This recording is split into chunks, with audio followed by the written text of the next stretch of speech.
कल हमने ललदद का दूसरे चैप्टर में से 2 व्याख्याएं पढ़ी थीं। अब हम अगली व्याख्याओं को पढ़ते हैं।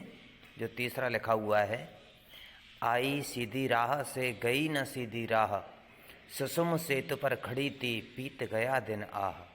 जेब टटोली कौड़ी ना पाई, माझी को दूं क्या उतराई।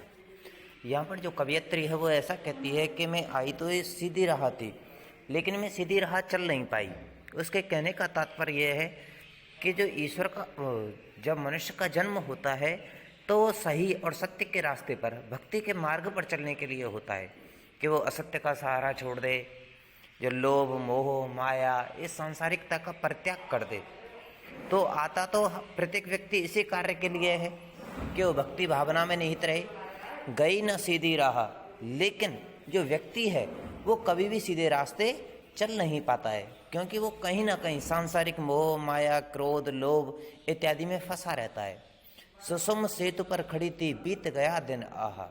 जो सुसुम सेतु मतलब जो एक शून्य शिखर है, वहाँ पर क्या खड़ा हुआ था, व्यक्ति खड़ा हुआ था। बीत गया दिन आह कि इसी के बीच, यही इसी विचार में ही उसका दिन है वो क्या निकल जाता है, पूरा का पूरा व्यतीत हो जाता है। कहाँ पर? शून्य शिखर पर। क्योंकि जब हम देखते हैं तो हमारे पास कुछ भी क्या नहीं पाता है, कुछ भी प्राप्त हुआ नहीं पाता है, शून्य रहता है व्यक्ति। जेब टटोली कौड़ी ना पाई, माझी को दूं क्या अतुराई। के जो कवियत्री है वो ऐसा कहती है कि मैंने इस संसार में आकर के मैंने क्या कमाया। क्योंकि जब व्यक्ति कमाता है तो उसके जेब में कुछ ना कुछ धन दौलत इत्यादि रहती है, लेकिन यहाँ पर जो माझी रूपी कौन है, जो परमात्मा है, कि वो इस भंवर रूपी सागर से जब पार करने के लिए जब वो मुझसे किराया मांगेगा, अपना पारितोष मांगेगा तो मैं उसे क्या दूंगी। क्योंकि जेब टटोली कौड़ी ना पाई, जब मैंने जेब को देखा तो उसमें क्या नहीं थी, कुछ भी नहीं था।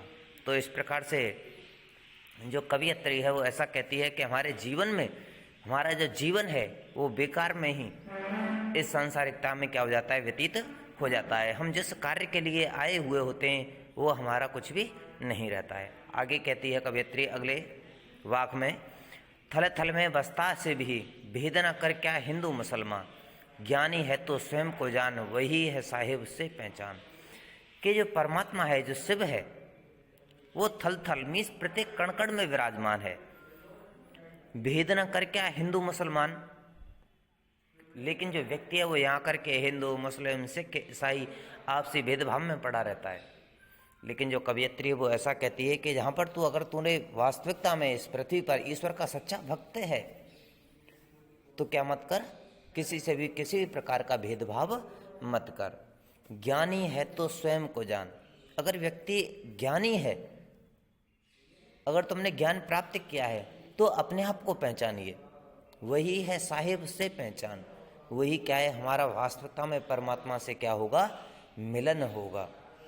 कि जो व्यक्ति ज्ञानी होता है तो क्या कर लेता है, वो स्वयं को पहचान लेता है। और जब स्वयं व्यक्ति अपने आप को पहचान लेता है तो उसे क्या मिल जाता है, वास्तविकता में जो परमात्मा होता है उसकी प्राप्ति हो जाती है।